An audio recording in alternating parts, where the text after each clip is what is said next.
All right, everybody, we are back after that break, and I am going to get to sit down with the man, the myth, the legend known as Nate Bartone.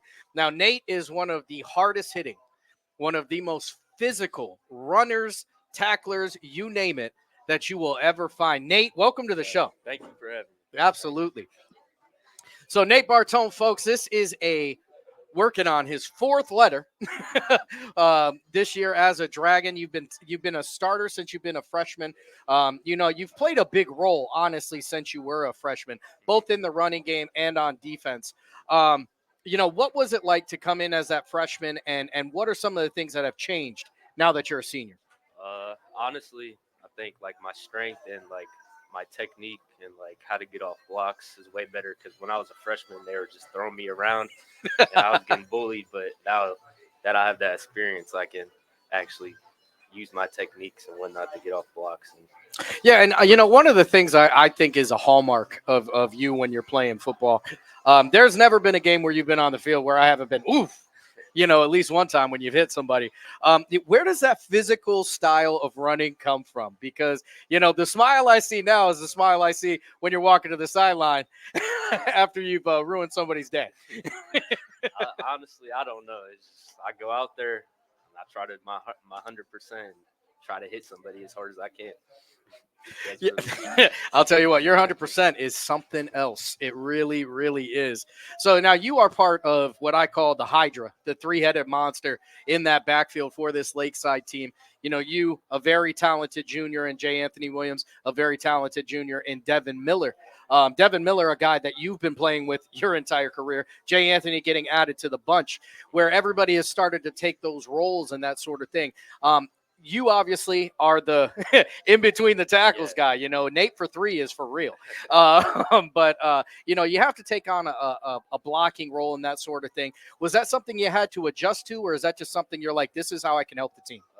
It's just honestly, I took it as I can help the team win by if I block somebody or if I just block it, if I help block it. I like block it too. So just not running the ball. Yeah, I'll tell you what, when you get close to that end zone, though, that's where the confidence sets in. When you can see that field goal post, there's a different Bartone. Bartone the bulldozer, Bartone the bus, whatever you want to call it. Is that what goes through your head when you're that close? And Coach Terry Henton is like, I know who's got to touch the ball. But yeah, every time we're in the 5, I'm just like, yeah, I'm getting the ball. That's the ownership. We'll call it the Bartone zone. That's what it's going to be called on the call from now on. But you're not just an offensive guy; you're a defensive guy as well. Playing in the middle linebacker.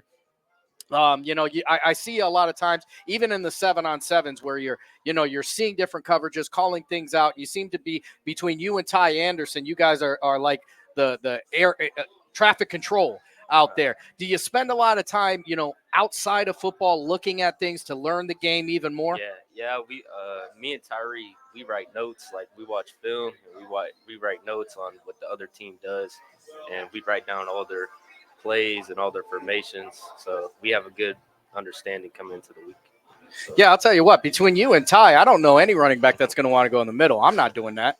It's not going to end well for you. On the defensive side, though, that's where the youth really is on this team. So, as a senior, have you taken ownership? What are some of the things that you've tried to do to make sure these kids are, I call them kids, you're a kid yourself, but these younger kids are, accountable and that they can come to you and that sort of thing? Yeah, just a lot of communication, just always telling them what they got, like their assignment, and helping them throughout the plays. And just communication, a lot of it helps them a lot. So. Outstanding. So what are some other things you do in the off season, whether it's sports or training, to keep yourself sharp? I mean, weightlifting and a lot of like just jogging, running, staying in shape. So, yeah, staying in shape. I like staying in shape. That's a big one. People overlook that, staying in shape. Your best ability is your availability. And if if you're out of it, you can't make the plays. Now, Nate, you make big plays on offense. You make big plays on defense. Which of those two do you like doing more? I like defense, definitely. Defense. See, I'll tell you what, that might be the first defense we've had, not on just this show, that I've had in about 3 years. The guys that want to go out there and make a big difference. What are some things this Friday that Nate Bartone has to get done to make sure you guys are successful?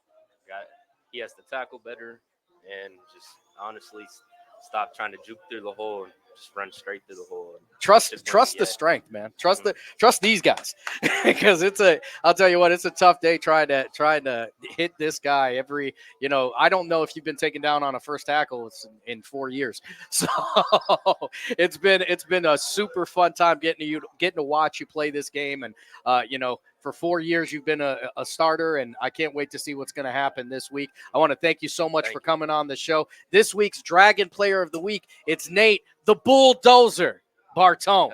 Thank you. Not Barton.